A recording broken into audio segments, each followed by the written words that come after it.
Yung mababago ng todo yan, pero yung kailangan yung nararamdaman mo ron, yung ngawit, yung bigat, yan ang kailangan ma-release. Tapos, ang mararamdaman nyo mamaya, yung example lang to, yung ganitong pakiramdam, ganito yung sakit, yung kaya yung bigat, mararamdaman mo, meron pa siya, master, pero at least less than one half or less than 50%. 50% pababa.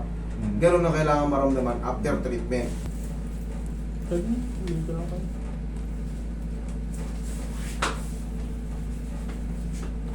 Tayo siya.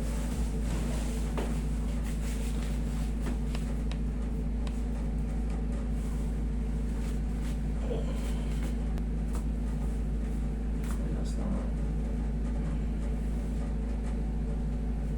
Sige.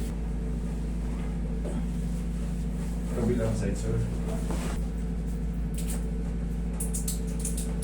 Relax lang. Okay na mga kayo. Wala naman.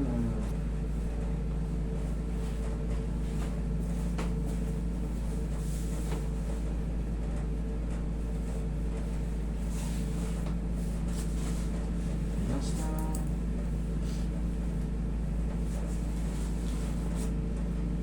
Relax na po. Pero yung masas mo sa bossing. Yan ang bossing ito. Yan. Yan ang boundarihan kasi. Ito mga ano to, T2. Ito yung T1.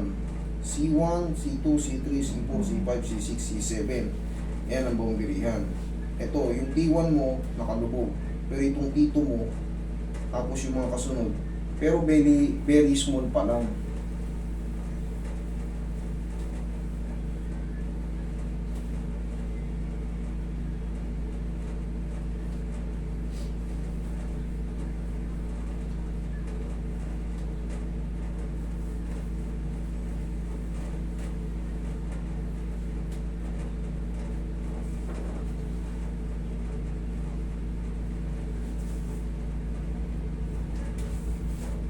Check mo ngayon, sir. Pakiramdam mo.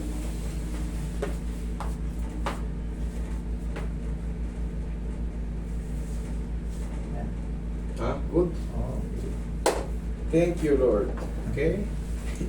Tapos, bossing, 4 to 5 days mas best feeling pa yan. Tapos, ang tamang pag-unan pa ganito. Okay, dito na natin susubukan. Sige, humiga ka. Humiga ka. Puso ka ng konti. Pataas. Pataas pa. Okay. Yan. Yan ang tamang pag-unan.